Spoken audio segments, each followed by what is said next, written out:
The Piper of Oakhaven. Part 1, The Harvest. October 28. The fog arrived not merely as a weather event, it came as a wet, dense promise of something ancient and unseen. Elara Crowley, at 29, hated Oakhaven. She had returned here after her mother's death only to sell the house, a wooden box stuck between a graveyard and an endless cornfield. But for 3 weeks, she herself had been stuck, buried beneath probate papers and a creeping sense of November dread.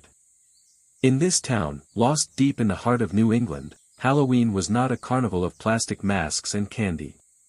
Here, it was called the Harvest Night, and the preparations were made with a frightening, almost religious solemnity. Elara stood by the kitchen window, sipping her cold coffee. It was 5 in the evening, but the fog and the low, leaden clouds had plunged the outside into a thick, charcoal darkness. The branches of the old oaks, draped with dried corn husks like strange garlands, scraped against the glass. It was at that moment she saw the movement.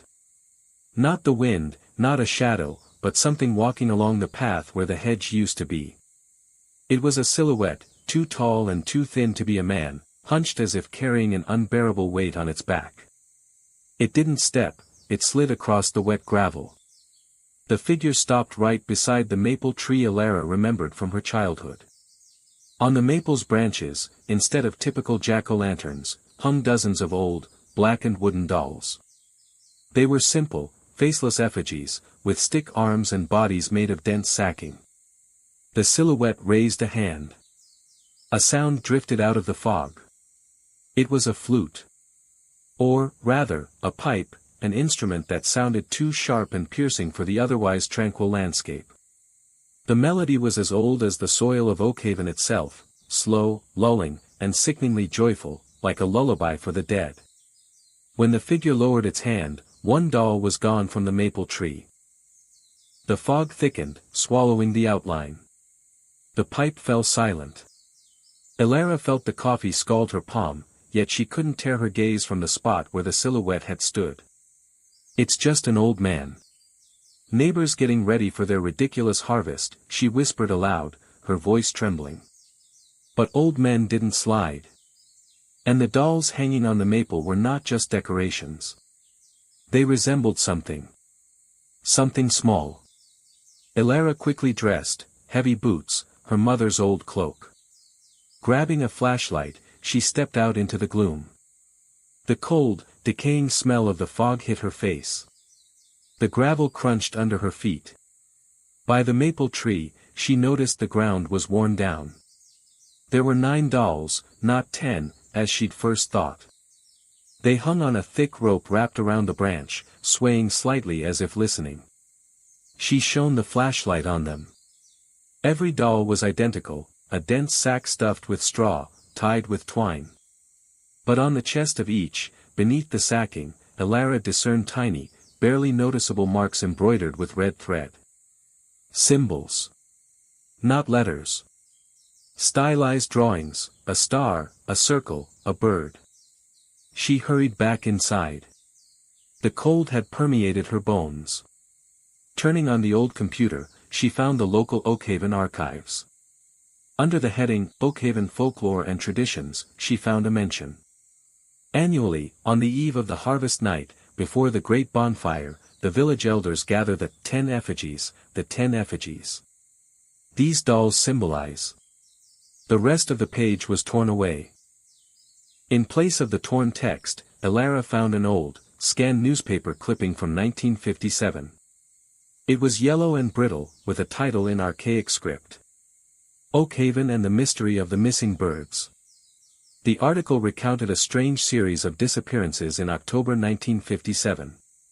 10 domestic birds, chickens, ducks, even a parrot, vanished in the week leading up to Halloween.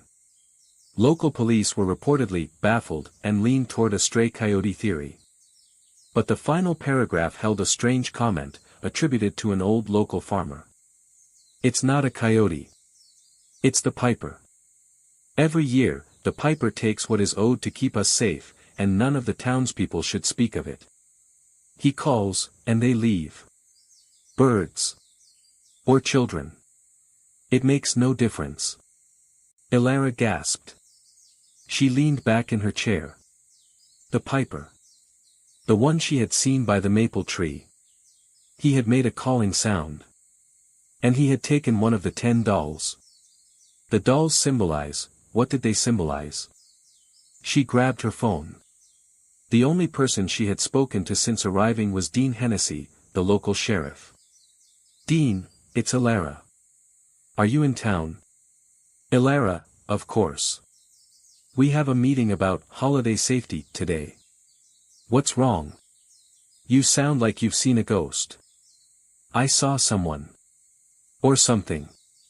Outside. It was standing by the maple tree. It was tall, strangely dressed, and it was playing some kind of pipe. And then it took one of the wooden dolls. A long silence followed, filled only with the static on the line. Elara, listen to me closely, Dean said, his voice, usually low and ironic, now tight as a bowstring. Those dolls are decorations.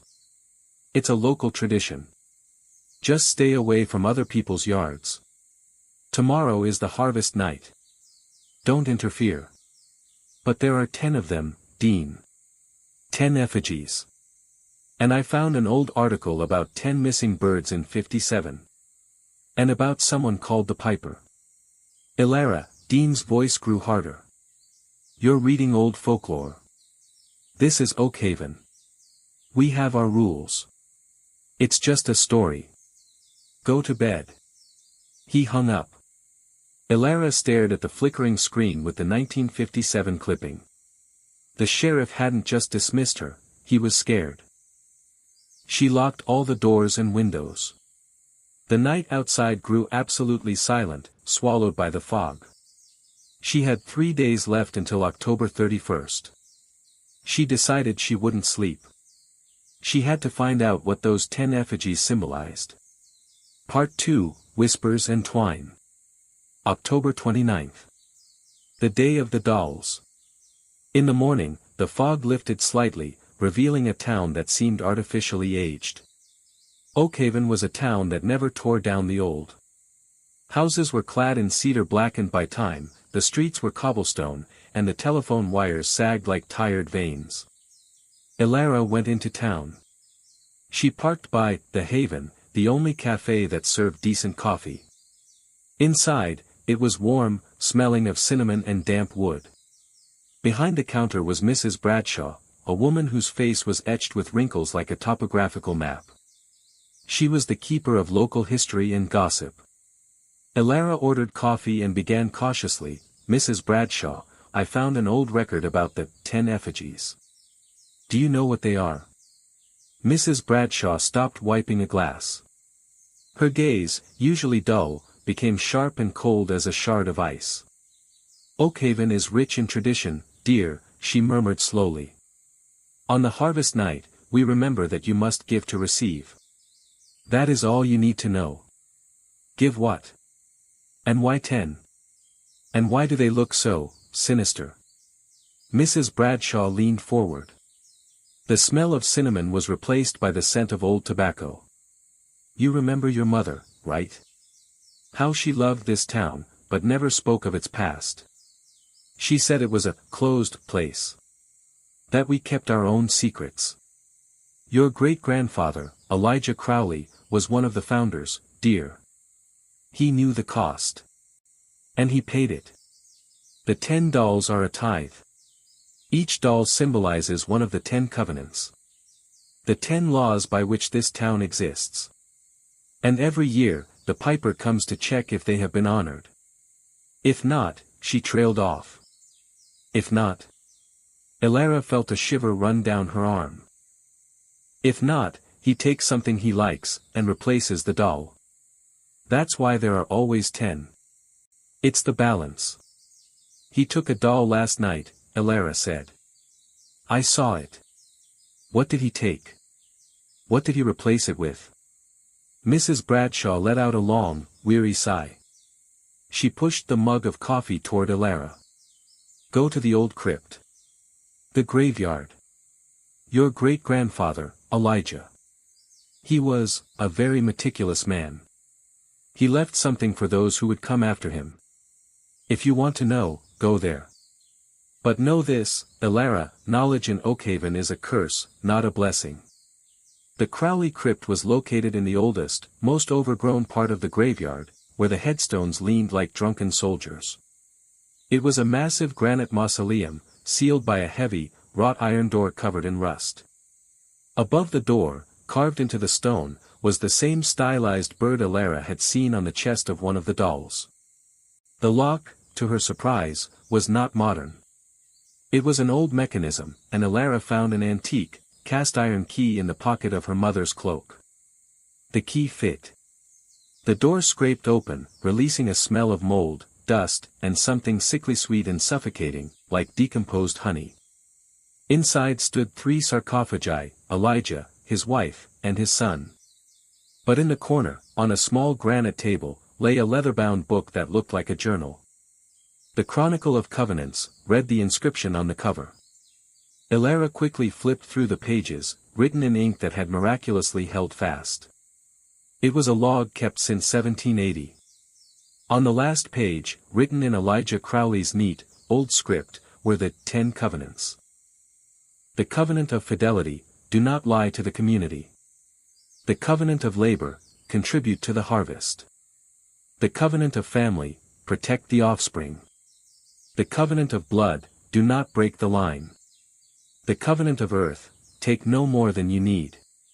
The covenant of fire, remember the bonfire. The covenant of water, maintain purity. The covenant of the bird, do not leave Oakhaven. The covenant of the goat, worship no other. The covenant of the keeper, keep the piper's secret. Below this list, framed, was a short, chilling addition. In 1957, the covenant of the bird was broken. The Burns family attempted to flee, but judgment found them. The piper took a dozen birds to mask the true cost. But this year, on October 28, at dawn, I myself saw the piper take the keeper's effigy. This means the secret is revealed. Someone has told. We will all perish. Elara trembled. The secret was revealed. That meant someone had broken covenant number 10. And then Elara understood. She had broken it herself. She had asked about the piper. She had told Dean about him. The most terrifying thing, when the piper takes a doll, he takes something that symbolizes that covenant. In 1957, the covenant of the bird, and birds disappeared. Last night, he took the keeper's effigy, the doll of the secret. And he replaced it. Elara spun around.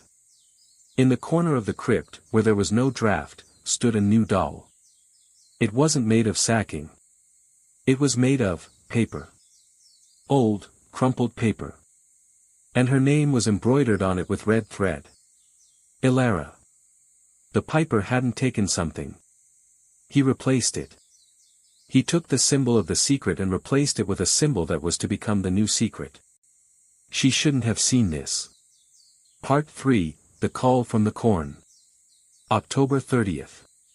The day of despair. Elara didn't sleep all night. Elijah's journal lay open on the kitchen table. She tried to call Dean Hennessy, but there was no answer. She texted him, Dean, I'm at the graveyard. I know what the piper is. And he knows about me. We need to leave. There was no reply.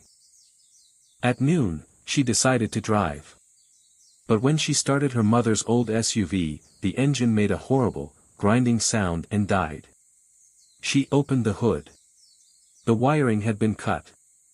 Cleanly and neatly. Not a beast, not an accident. She had to run on foot. She ran through the cornfield. Her mother had always told her it was the shortest path to the highway that ran outside of town. The corn here was taller than a person, dry, yellow, with sharp, rustling leaves. Inside the field, an eerie silence immediately fell, broken only by the crunch of stalks under her feet. Suddenly, Elara heard the sound. The pipe. The same slow, sickly joyful melody, coming from somewhere to the left. Dean, she cried out. Silence. Only the rustle of the corn. She ran faster, but immediately stopped. The sound of the pipe was now coming from the right. And it was closer. The piper wasn't just playing. He was hunting. He was using the sound to disorient her. Elara crouched down, hiding among the thick, dry stalks. Her heart pounded in her chest like a trapped bird. That's when she saw them. Children. 3 small children, no older than 6 or 7, were walking along a clearing that was invisible from the road. They walked single file, silently, their hands down, their heads bowed. They were dressed in everyday clothes, but their faces were utterly devoid of emotion. They didn't smile, didn't cry, didn't look around. They just walked. Directly in front of them, his back to Elara, stood the piper. He was dressed in an old, worn black cloak with a hood that concealed his face. On his head was a tall, pointed hat, like the cone worn by medieval minstrels. And in his thin, bony fingers was that same pipe. It looked like a bone covered in dark, polished wood. He wasn't playing. He just stood there, holding the pipe level, like a weapon. "This way, my little covenants," the piper hissed, and his voice was inhuman, dry as an autumn leaf mixed with the rustling of corn. "Only 2 days left to prepare for the harvest. You must be clean and ready." Elara froze. This wasn't Dean. This wasn't an old man. This was something else. The children walked past him like the blind, and the piper followed them. When he turned sideways, Elara saw that his clothes were decorated with dark, embroidered symbols. The same ones that were on the dolls. She was too terrified to move. She watched as the piper and the 3 children disappeared into the dense corn. When they were gone, Elara crawled out on all 4s. She ran again toward the highway, ignoring the fear, until she hit the edge of the field. There, where the field ended and the asphalt began, stood Sheriff Dean Hennessy. He wasn't in uniform. He stood there in a plain denim jacket and rubber boots, his face completely empty of emotion. He held a small, dim lantern in his hand. "Dean!" Elara cried, rushing toward him. "I saw him. The piper. He's leading children. He's doing something to them." Dean raised the lantern. Its light didn't dispel the darkness, it seemed to emphasize it. "I know what you saw, Elara," he said, his voice level, without a hint of emotion. "I was here. I had to be here. Are you part of this?" Terror gripped her throat. "I am the covenant of fidelity," Dean said. "Do not lie to the community. You came here to disrupt our peace. You broke the covenant of the secret. Now you are the new secret. Your mother didn't want you to return. She knew about the cost." Dean raised his hand and pointed at the asphalt. Lying there were 3 dead sparrows. Fresh blood had soaked into the dust. "Yesterday, he took the secret and replaced it with you. Today, he took 3 birds because you tried to run. He demands payment for every broken covenant.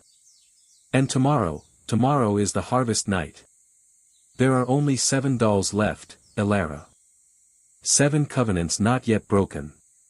But if the town learns you are still here, they will break them all to protect themselves. And then the piper will take them all." Dean turned away. "Go home, Elara. Lock yourself in. Tomorrow, it will all be over. For all of us. It is the only way to maintain order." "Dean! Where are you going?" He walked back into the corn, not looking back. "To my duty," he whispered, and his voice drowned in the rustling. Part 4, The Harvest Night. October 31st. The last night. Elara sat in the house all day. She watched the residents of Oakhaven prepare. They didn't dress up. They just lit the pumpkins. Not jack-o'-lanterns, but whole, thick orange gourds filled with oil and herbs. With the sunset came the thickest fog Elara had ever seen. It was bluish-gray, stinking like rotten cloth. At 9 in the evening, the bonfire began. It wasn't in the center of town, but in the very cornfield where Elara had seen the piper. She heard bells ringing, calling the residents. The town glowed with a faint, orange fire. Elara retrieved her father's old double-barrel shotgun from the basement. It was loaded. She stepped out of the house. The harvest night. Elara walked toward the sounds of the bells and pipes. 7 wooden dolls remained on the maple tree. When she reached the edge of the field, a terrifying scene opened up to her. In the center of the field, cleared of corn, stood a massive bonfire. Around it, the residents of Oakhaven stood in a semicircle. Men, women, the elderly. They weren't dancing. They stood with their heads bowed. Their faces were illuminated by the flame, making them look like masks. And in front of the bonfire stood the piper. He was much taller than Elara had thought. His cloak wasn't just fabric, it was woven from dry stalks and twine, and it swayed as if on its own. He held the pipe high. Beside him stood 3 boys and 2 girls. 5 children. The piper began to play. The melody was the same, but now it was louder, penetrating right into her bones. It sounded like a call to surrender, like a promise of oblivion. The children silently stared at the fire. The piper stopped playing. He turned to the crowd. Oakhaven, do you remember the covenant of blood? Do not break the line. His dry, rustling voice amplified, echoing off the fog. We remember, Piper, the residents answered in unison. Do you remember the covenant of fire? Remember the bonfire? We remember, Piper. Today, you have broken the covenant of family, the piper hissed, pointing at the crowd. And the covenant of labor. And the covenant of earth. And the covenant of water. 4 effigies, 4 covenants broken today. Because you tried to conceal a single secret. But I have already taken it. And replaced it. You will have to pay. He pointed at the 5 children. 5 of your children. I will take them to balance the 5 broken covenants. The violator of the secret I will take second. Today is the harvest. Elara ran out of the shadows. No, she screamed, raising the shotgun. The residents of Oakhaven turned as one. Their faces were filled not with fear, but with an empty, animalistic resolve. They didn't fear the piper. They feared what he would do to them if they failed to appease him. It's the secret. The violator, someone yelled. Elara aimed the shotgun at the piper. Let them go. Let the children go. The piper turned to her, and Elara saw his face for the first time. He had no face. Under the hood was only a sphere, smooth as polished stone, with 2 black, almond-shaped holes where eyes should have been. Here is your keeper's effigy, the piper whispered. He raised the pipe and pointed it at Elara. You are the violation. You are the cost. He took a deep breath to play again. Elara fired. The deafening roar was muffled by the fog. The shot hit the piper directly in the chest. Shards of dry straw and something resembling blackened bark flew out of his cloak. The piper staggered. He made a sound not of pain, but rather like the hiss of escaping air. The pipe fell to the ground, shattering. The children screamed. The townspeople moved.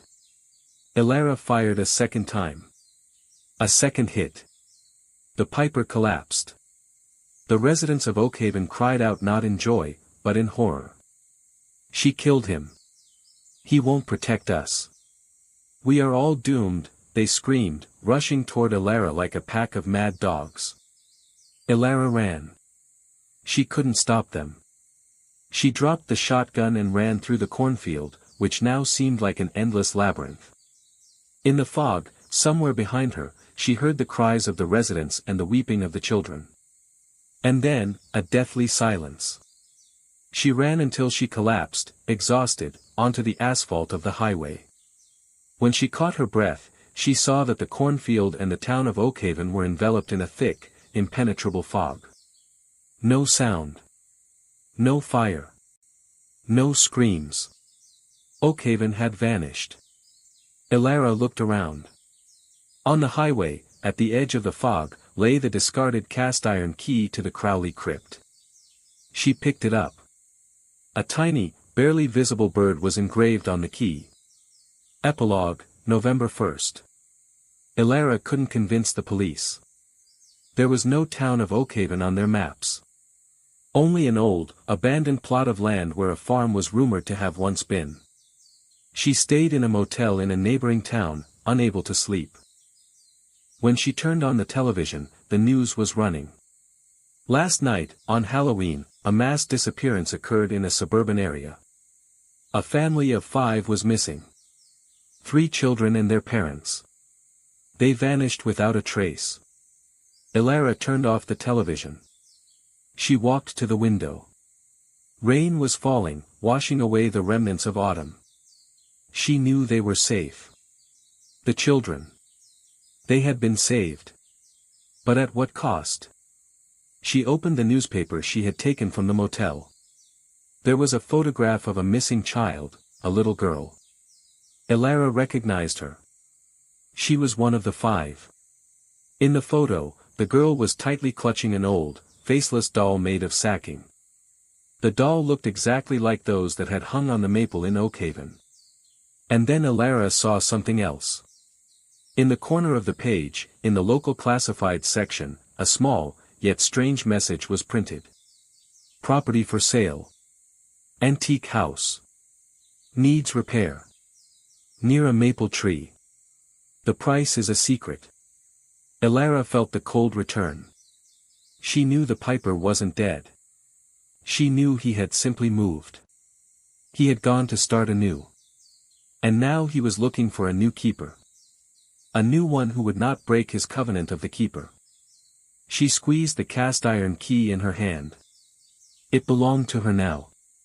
She was the only one who knew the secret. And if she told, she would break the covenant again, and the Piper would return. But if she didn't tell. She looked at the map on the wall. Just 100 miles away lay a small town surrounded by cornfields. She took her car keys and drove. She knew that when she arrived, she would see a maple tree, and exactly 10 dolls would be hanging on it. And she would be the only one who knew what each one symbolized. Because her name was now written in the chronicle. She had become the new secret. And she waited for the next harvest night. Alone. In a new, quiet town. The Piper of Oakhaven waited. The Piper always waited. The end.